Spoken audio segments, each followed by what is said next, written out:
এই দলটা করতে গিয়ে আমি আমার দুটো দাদাকে হারিয়েছি, বাবাকে হারিয়েছি, মিথ্যা মামলার মালা পড়েছিলাম।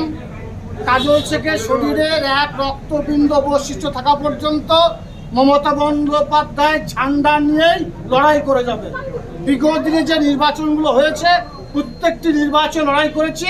আগামী 26শে নির্বাচন আসছে, বীরভূম জেলার 11টা সিট আছে, 11টাতে জোড়া ফুল ফুটবে, বিরোধীরা নাস্তানাবুদ হবে। বীরভূম জেলা তৃণমূল কার্যালয়ে জেলা কমিটির বৈঠক। মাননীয় মুখ্যমন্ত্রী মমতা বন্দ্যোপাধ্যায়ের নির্দেশের পরেই বীরভূম জেলা কোর কমিটির বৈঠক বোলপুর তৃণমূল কার্যালয়ে। এই বৈঠকে অনুব্রত মণ্ডল ও কাজল শেখ একই মঞ্চে দেখা গেল। এছাড়াও এই বৈঠকে উপস্থিত ছিলেন লাভপুরের বিধায়ক অভিজিৎ সিংহ, ডেপুটি স্পিকার আশিস বন্দ্যোপাধ্যায়, সিউড়ি বিধায়ক বিকাশ রায়চৌধুরী সহ অন্যান্য তৃণমূল নেতৃবৃন্দ। বৈঠকের শেষে কাজল শেখ জানান, ভুয়ো ভোটার কার্ড চিহ্নিতকরণ করতে কাজ শুরু করতে হবে, অতি সত্বর জমা দিতে হবে, এটাই নির্দেশ। এর আগেও বীরভূম জেলায় যে মিটিংগুলো হয়েছে প্রত্যেকটি মিটিংয়ে আমি অ্যাটেন্ড করেছি এবং প্রত্যেকটি মিটিংয়ে আমাদের দলীয় কর্মসূচি জেলা পার্টি অফিস থেকেই সিদ্ধান্ত হয়েছে, সে মতোই কাজ হয়েছে। বিগত দিনও হয়েছে, এখনও হচ্ছে, আগামী দিনও হবে। তাছাড়াও আমরা যারা মমতা বন্দ্যোপাধ্যায়, অভিষেক বন্দ্যোপাধ্যায় সৈনিক আছি, যারা মামাটি মানুষের সৈনিক আছি, আমরা 365 দিন মানুষের হয়ে কাজ করি, মানুষের পাশে থেকে কাজ করি। স্বভাবতই আগামী যে 26শে নির্বাচন, সেই নির্বাচনের প্রাক্কালে গত 27 তারিখে আমাদের নেতাজি ইন্ডোর স্টেডিয়ামে আমাদের দিদি, আমাদের বাংলার মা, মাননীয় মুখ্যমন্ত্রী মাননীয় মমতা বন্দ্যোপাধ্যায় কীভাবে আগামী দিনে চলতে হবে সেই রূপরেখা তিনি তৈরি করে দিয়েছেন। তিনি বলেছেন যে দিল্লি সরকারকে, কেজরিওয়াল সরকারকে কীভাবে হারানো হয়েছে তার কৌশল হলো ভোটার অ্যাপিক কার্ডে ডবল নাম দিয়ে বাইরে থেকে মানুষ নিয়ে এসে যারা ভোটার নয় তাদেরকে ভোট দিয়ে কেজরিওয়াল সরকারকে হারানো হয়েছে। বাংলাতেও সেই প্রক্রিয়া চলছে। সেই জন্য আমাদেরকে তিনি আগেই প্রমাণসহ আমাদেরকে বুঝিয়েছেন, আমাদের দলনেত্রী মমতা বন্দ্যোপাধ্যায় স্বয়ং, এবং আমরা সকলে সেই পথেই হাঁটছি। ভোটার কার্ড, অ্যাপিক কার্ডগুলো বাড়িতে বাড়িতে গিয়ে বা আমাদের যারা এক্সপার্ট আছে তাদেরকে সঙ্গে নিয়ে ওগুলোকে যদি বাড়তি নাম ঢোকানো থাকে সেগুলো সংশোধন করার জন্য নির্দেশ দিয়েছেন। 5 থেকে 6 দিনের মধ্যে সেগুলো সংশোধন করব এবং রাজ্য কমিটিকে পাঠিয়ে দেবো। কীভাবে হবে এটা? টিম গঠন করবেন না কীভাবে? আমাদের টিম অলরেডি আছে। আমাদের বুথ সভাপতি, দলের আমাদের অঞ্চল সভাপতি, আমাদের ত্রিস্তর গ্রাম পঞ্চায়েতের নির্বাচনে উত্তীর্ণ জনপ্রতিনিধি সকলে মিলিতভাবে সংঘবদ্ধভাবে আলাপ আলোচনা সাপেক্ষে কাজ করবে। সেই লক্ষ্যে আজকে সাংসদ থেকে শুরু করে বিধায়ক থেকে শুরু করে আমাদের ব্লক সভাপতি, আমাদের জেলা পরিষদের সকল সদস্য, পঞ্চায়েত সমিতির সভাপতি থেকে শুরু করে সকল সদস্যদের ডাকা হয়েছিল এবং আমাদের ওই বার্তায় আজকে দলীয় কার্যালয় থেকে দেওয়া হয়েছে। এই ভুয়ো ভোটার শুভেন্দু অধিকারী অভিযোগ করছেন তাকে তৃণমূল সরকারের এই ভুয়ো ভোটার। শুভেন্দু অধিকারী উনি টিআরপি বাড়ানোর চেষ্টা করছেন, কারণ বাংলা মানুষ বুঝে গেছে বিজেপি কারা করছে। 2011 প্রাককালে বাংলায় যারা কাটাকাটি খুনোখুনি রাহাজানি করেছিল সেই বামফ্রন্টের হারমাতদের একটা বড় অংশ বর্তমানে বিজেপির ছত্রছায়ায় নাম লিখিয়েছে, তারাই বিজেপি করছে।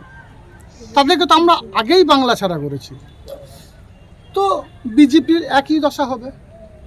উল্টো পাল্টা বকছে, বাংলা মানুষকে বঞ্চিত করেছে, অবজ্ঞা করেছে, অবহেলা করেছে। 100 দিনের কাজের টাকা দেয়নি, আবাস যোজনার বাড়ির টাকা দেয়নি। সর্বত বাংলা মানুষ বুঝে গেছে। ওইসব 2-4টে বুঝুকি কথা বলে কোনো লাভ হবে না। বাংলা মানুষ মমতা বন্দ্যোপাধ্যায় জনমুখী প্রকল্পগুলো চালু করেছে, মানুষের মনে মনিকোটায় জায়গা করে নিয়েছেন। বাংলা মানুষ মমতা বন্দ্যোপাধ্যায়কে আশীর্বাদ করবে, অভিষেক বন্দ্যোপাধ্যায় মমতা প্রার্থীদের দুহাত ভরে আশীর্বাদ করবে। বীরভূম জেলার যে 11টা সিট আছে আজকের দিনে আপনাদেরকে বলে রাখছি, মিলিয়ে নেবেন। বিরোধীদের 11টা সিটে জামানা জব্দ করে আমরা ছাড়ব, কারণ 365 দিন মানুষের পাশে থাকে না। আমাদের মূল হাতিয়ার হবে উন্নয়নের হাতিয়ার। মমতা বন্দ্যোপাধ্যায় যে প্রকল্পগুলো চালু করেছেন ওটাই আমাদের হাতিয়ার, ওই হাতিয়ার নিয়ে আমরা এগিয়ে যাব। আজকে বৈঠকে দেখা গেল কোর কমিটির সদস্য চন্দনা সিংহ উপস্থিত ছিলেন, বোলপুরের বিধায়ক। হঠাৎ করে তিনি কেন? হয়তো তিনি পার্সোনাল কোনো কাজে বাইরে আছেন, যার জন্য আসতে পারেননি। সম্ভবত যেটুকু খবর আছে আমাদের কাছে, উনি আসানসোল গিয়েছেন, কোনো কাজ আছে, কোনো একটা উদ্বোধন আছে, সেই জন্য আসানসোল গিয়েছেন, আসতে পারেননি। কিন্তু বাকি আমাদের সকল কোর কমিটির সদস্যরা ছিলেন, তাছাড়া জেলার নেতৃত্ব। দেখুন, কোর কমিটির আসনে আমাদেরকে বসিয়েছেন মাননীয় মুখ্যমন্ত্রী মাননীয় মমতা বন্দ্যোপাধ্যায়, কিন্তু বীরভূম জেলার প্রত্যেকটি এরিয়ার শহর থেকে শহরতলি, গ্রাম থেকে গ্রামান্তরে যারা স্তম্ভ, যারা দলটাকে আগিয়ে নিয়ে যাচ্ছে, সেই ব্লক সভাপতি, অঞ্চল সভাপতি, অঞ্চলের প্রধান, পঞ্চায়েত সমিতির সভাপতি, আমাদের জেলা পরিষদ সদস্য সকলেই উপস্থিত ছিল। তাদের উপস্থিতিতেই আজকে আমাদের আলোচনাটা সমাপ্ত হয়েছে। নানুর বিধানসভা নিয়ে কিছু কি প্রপোজাল দিলেন? দেখুন, নানুর বিধানসভা নিয়ে বেশি কিছু বলতে আমি চাই না, কারণ নানুর বিধানসভায় বিরোধীদের কোনো অস্তিত্ব আছে বলে আমি মনে করি না। নানুর বিধানসভায় বিগত নির্বাচনে ৮২,৬০০ ভোটে বিরোধী পিছিয়ে রেখেছি। ২৬শে নির্বাচনে মমতা বন্দ্যোপাধ্যায়, অভিষেক বন্দ্যোপাধ্যায় যাকে প্রার্থী করবে, আজ থেকে বলে রাখছি, এখন প্রার্থী ডিক্লেয়ার হয়নি, ইলেকশন ডিক্লেয়ার হয়নি, ১ লক্ষেরও বেশি ভোটের ব্যবধানে বিরোধী পিছিয়ে রাখবো। আমরা সেদিন গণনা কেন্দ্রে গিয়ে এটা মিলিয়ে নেবেন। তাছাড়াও আবার বলে রাখছি, বীরভূম জেলার আমরা বিগত নির্বাচনে 10টা সিটে জিতেছিলাম, একটাতে আমি হেরেছিলাম, কিন্তু 24শে নির্বাচনে প্রমাণ করে দিয়েছি বীরভূম জেলাতে তৃণমূল কংগ্রেস ছাড়া অন্য কোনো দলের কোনো অস্তিত্ব নেই। 26শে নির্বাচনেও প্রমাণ করিয়ে দেবো বীরভূম জেলায় 11তে 11 টিএমসি বাকিদের নাস্তা নাবুদ করে ছাড়বে। বেশ কিছু অঞ্চলে বোলপুর বিধানসভার মধ্যে ঢুকে আছে, মানে বোলপুর অঞ্চলের মধ্যে, সেই জায়গাগুলো কি বিশেষ কিছু বলেছেন? দেখুন, এখনো পর্যন্ত বুথ ভিত্তিক, অঞ্চল ভিত্তিক কোনো আলোচনা হয়নি।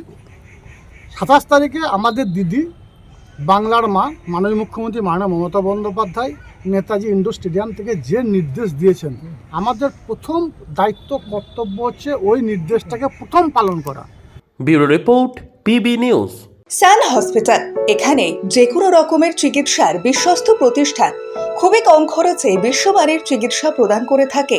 উন্নত মানের ওয়ার্ড কেবিন, পরিষ্কার পরিচ্ছন্ন পরিবেশ দ্বারা সুসজ্জিত চিকিৎসা ব্যবস্থা রয়েছে। এছাড়া স্বাস্থ্যসাথী কাজেও পরিষেবা প্রদান করা হয়। সুতরাং আজই যোগাযোগ করুন সান হসপিটালে। ঠিকানা জিটি রোড, ভাঙাকুঠি, বর্ধমান।